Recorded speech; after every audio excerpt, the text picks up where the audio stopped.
విజయము ఎవరికి సంతోషాన్ని ఇస్తుంది? నాటి విజయం జనులందరికీ దుఃఖమునకు కారణమైంది. 2 సమూయేలు 19:3 ఈ విధంగా సెలవిస్తుంది.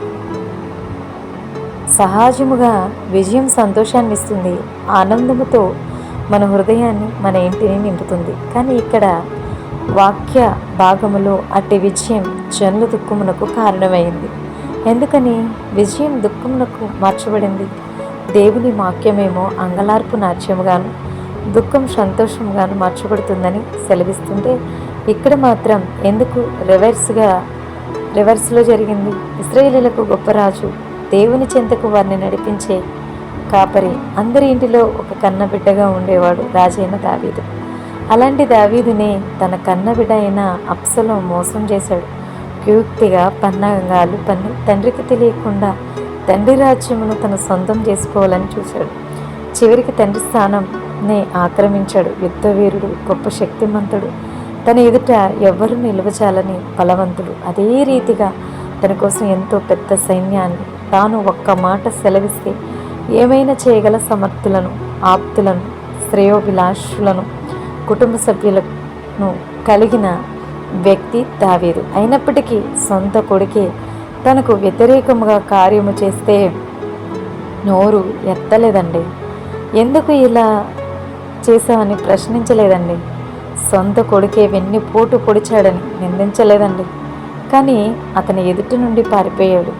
అలాంటి పరిస్థితిలో తన ముఖ్య స్నేహితుడు మరియు శ్రేయోభిలాషి అయిన యోవాబు తన కొడుకుని చంపేశాడు.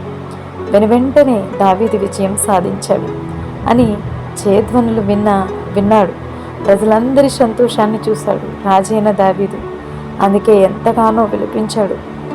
ఎప్పుడైతే దావీదు అలా దుఃఖించాడో కన్నీరు మున్నీరు అయ్యాడు.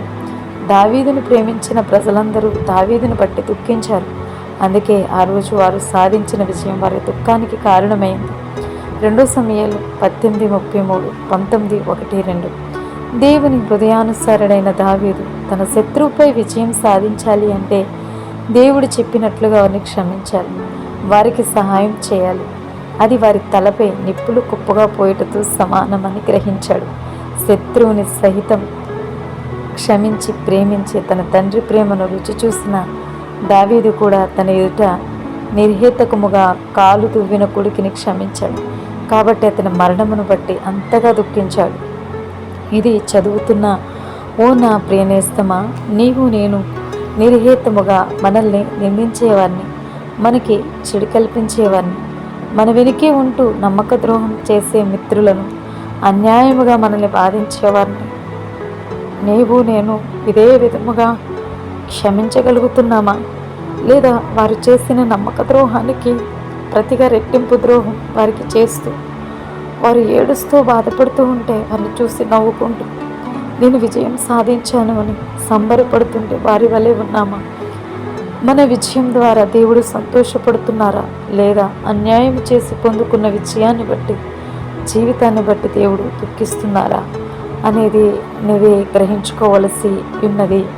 ప్రియదైవ జన్మ నిజమే, మనకి వెన్నుపోటు పొడిసినప్పటికీ, మన స్నేహితులే మనల్ని బాధ పెట్టినప్పటికీ, మనల్ని కృంగదీసినప్పటికీ, మనల్ని మన స్థానంలో లేకుండా చేయాలనే ఆలోచన కలిగినప్పటికీ, ఏది ఏమైనప్పటికీ ప్రభు పేరట వారిని మనం క్షమించి మన్నించి దావీదు వలె ఒక్క మాటైనా పలకకుండా, ఒక్క జవాబైనా చెప్పకుండా మౌనంగా ముందుకు వెళ్ళిపోతే దేవుడే ఆ యుద్ధాన్ని జరిగిస్తాడు.